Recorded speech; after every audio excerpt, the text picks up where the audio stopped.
Alright guys, I'm just out riding and sorry, I'm in a bit of a weird garage. There's the old deflated looking teddy, not really sure what's up. Top box that went around Europe, great time. Anyway, we're here to talk about how to get your pit bike or dirt bike road legal. Now, mine is extremely dirty, I do apologise for that. I had a good time off road yesterday, though I have got a flat tyre now. So there's three main ways realistically that you can get your bike on the road. I'm going to be focusing on two of these. These two are getting an already registered frame and then an MOT. Doing it from scratch with a bike that has a ground clearance of over 310mm and a seat height of over 900mm. And the third way that I'm not going to cover is doing it on a bike with under those boundaries, so a seat height under 900mm and a ground clearance of under 310mm. And the reason is that really it's unrealistic and it's going to be easier for you to get the bike to fit the original specifications of a seat height over 900mm, etc. It's going to be easier to get your bike to that than it is to do it on a bike that's small. For example, this is the smallest style pit bike there really is, a CRF 50 style frame with small wheels.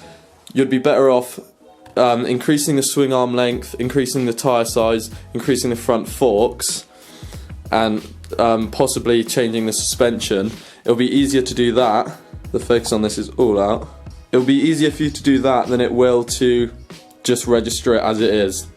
If you're doing it with the technique I said first, which is to buy a whole frame that's already registered, you're looking at about £150 for a frame which is already registered, and they can be very hard to get hold of. It's a patient game of waiting and trying to find one that comes up. I got very lucky with mine. The guy had registered it, the bike had then been crashed reasonably badly, but the frame was okay, and he decided to sell the frame as already registered, which is how I got mine. So if you're doing it like that and you manage to get a frame, you need to put all the parts on it, notify the DVLA of a possible engine change if you've done that, because the engine number will then be different, so make sure they know that that's happened. And then you're going to need a daytime MOT. So I'll quickly run over what you need for a daytime MOT. You're going to need a reflector on the back.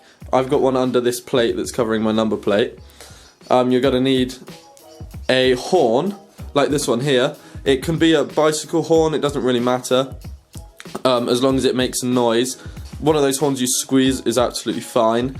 And you're going to need road legal tyres. Now this is quite debatable because they don't really check, but I'd suggest possibly doing that anyway. I did. I've got some road tyres that I had on when I had my daylight MOT.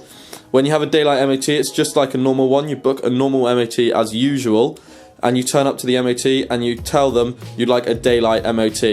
They won't ask you if you'd like a daytime MOT. You need to tell them that you're having a daylight MOT.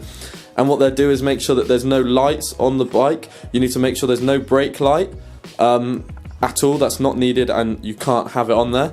And if you do have any lights, you need to cover them all over with tape and cover over the buttons that relate to the lights. So once you've done that, you'll need the bike to be in generally good working order.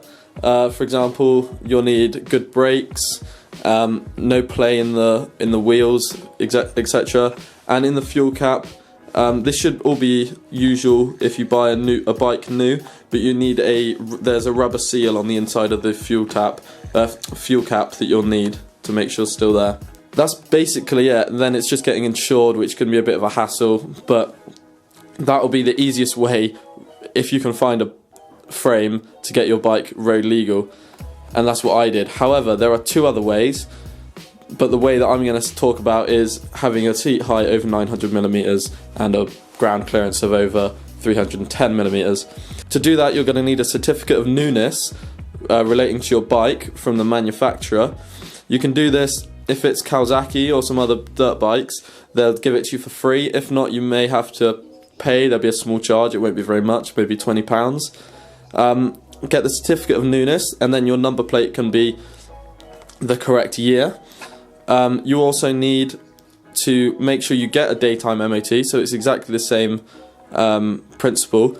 with tyres, to make sure you get the ground clearance on the CRF 70 style bike, you're going to need larger tyres and wheels on the front and back. I'll leave a link to some in the description, and that will make your bike tall enough if it's a CRF 70 style. If it's a CRF 50 style, I think you're really going to need a longer swing arm, larger suspension, the bigger wheels as well. But it really will be less hassle. Another thing to note with lights is you can put lights on it after you've got the MOT, but due to the wording of the MOT. A daylight MOT states that you do not have any lights on the bike at the time of the MOT, so afterwards you're fine to put lights back on it. But you'll still only be able to ride it during the day, which is 30 minutes before and 30 minutes after sunrise and sunset respectively. So once you've got that, you've got your certificate of newness and your MOT, you're then going to need to get insurance, which may sound weird because you haven't got it insured, you haven't got it registered yet, sorry. What you're going to need to do, you're going to need to get insurance for possibly 2 weeks. A lot of companies do that without giving them the registration number because you haven't got one yet. You'll phone up, you'll get a few weeks of insurance without having the bike registered, and during that time you now have your MOT certificate, your certificate of newness and your insurance. Take these to the DVLA and you need to fill in the form, which I will put up on the screen. It's the V55-5 or something like that.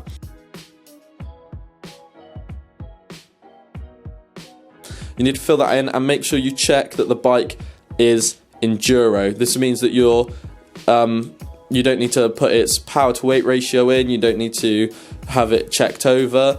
The only thing they might check, and there's a chance they won't, is the ground clearance and the seat height to make sure it's within the parameters they've set. And once you've done that, you go to the DVLA, you hand them those 4 forms without the bike, and they will then possibly ask you to bring the bike back for them to measure, but possibly not, and you will receive your logbook in the post and have a registered bike.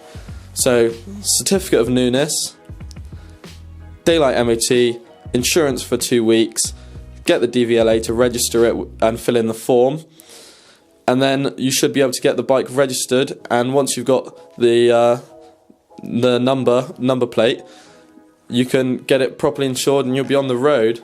So yeah, that's basically it. I'll put some links down in the description for information on what to do and where to go, but really there's a bit of research you've got to do on your own, but that's the main idea of it.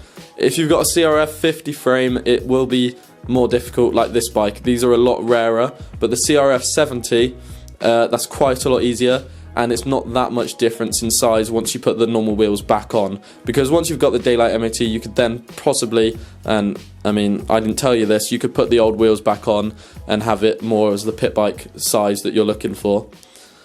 But yeah, that's how to get a dirt bike or pit bike registered in the UK and on the road. Thanks for watching. Make sure to leave a like, share it on some pit bike forums or wherever you see some friends wondering how to get their bike on the road.